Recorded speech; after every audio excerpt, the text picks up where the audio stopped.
Over the next 12 months, you're going to feel a new force awakening. This new force is driven by three simple ideas.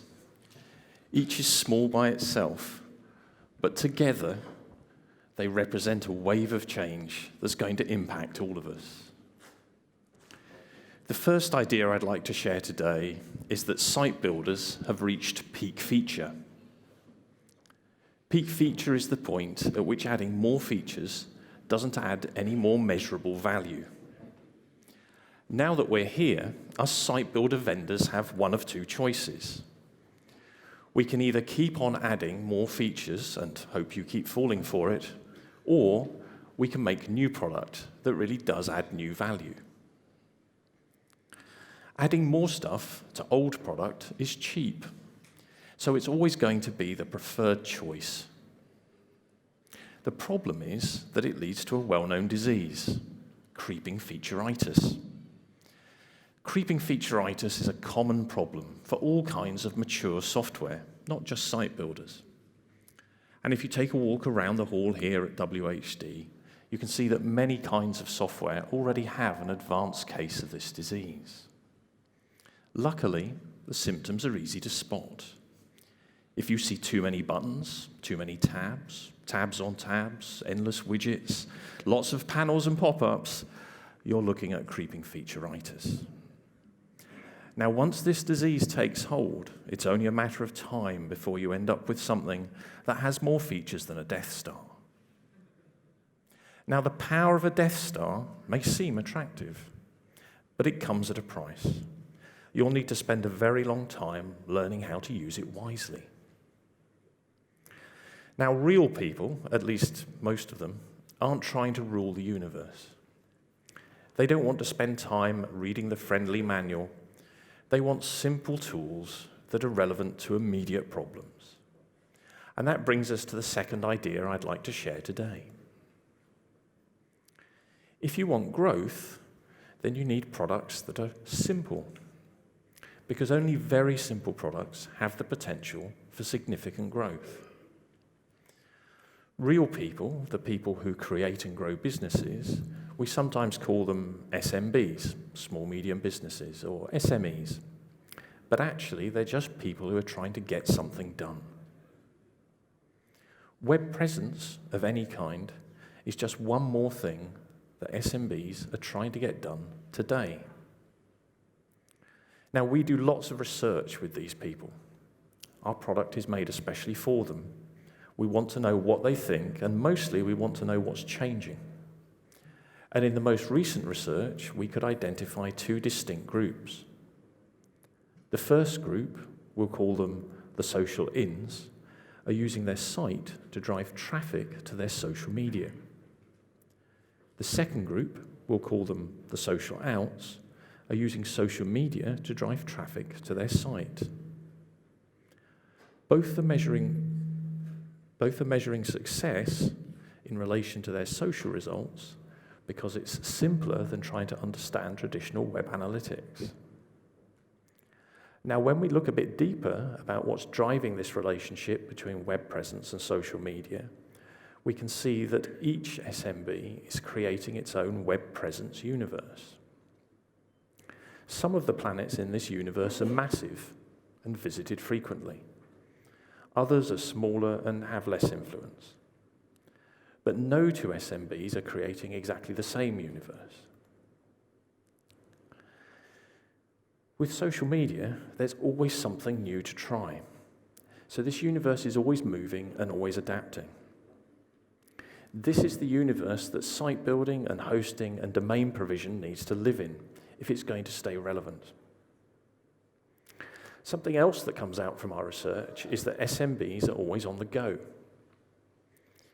The reason they choose to use social media so extensively is because it allows them to post on the go and get results on the go.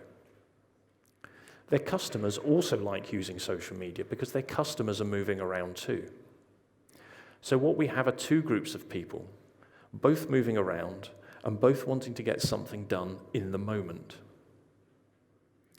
Now, Google uses the term micro-moments to describe interactions that need to achieve a goal in a brief moment of time. When I search on my phone, I have a goal, and usually that goal involves something I want to do in the next moment: to go, to know, to do, or to buy. An effective website in this context is one that does something for me in this moment. It helps me get something done right now. Now, a long, long time ago, before mobile was the dominant search platform, websites had lots of pages. They had lots of page layout. They had hierarchies. They had drop-down menus. They had sub-navigation and lots of that big website stuff. But maybe those big old websites, like those big old Death Star site builders, now belong to a galaxy far, far away.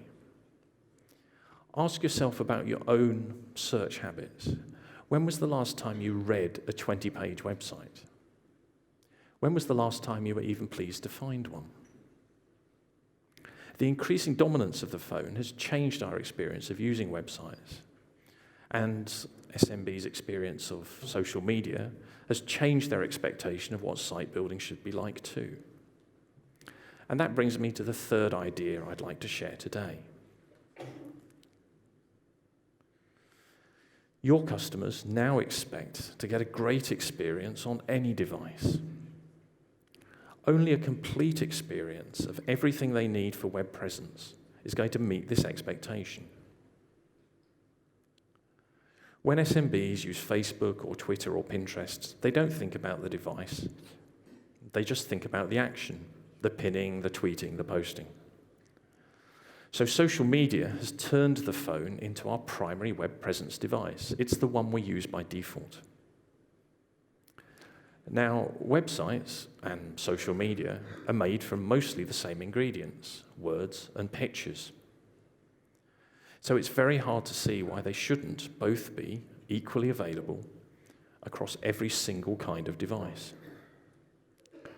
Every screen is equal means giving your customers a great experience of site building, domain purchase, and all the other elements of web presence, everywhere, all of the time. Now, if you agree with this, then the next question is, how best to provide it? Should we use a dedicated app from one of the many dedicated app stores, or should we do it in the browser? At BaseKit, we think the browser has many benefits. In the browser, it's your customer, and they only need your account for onboarding. Onboarding is simpler because there is nothing to install, and you get universal updates, so every customer always gets the current software. And of course, in the browser, it works on pretty much everything. In the App Store, your customer needs an App Store account. That is, they need to be someone else's customer. Of course, they have to go through an install process, and of course, it's the App Store that controls who gets an update and when. And of course, by definition, App Stores limit devices to a particular subset. Still, whether you feel that the difference between these two things matters or not, the key idea here is that the best place to build a website is right here, right now, on the device you have in your hand. That's the device where all other web presence happens.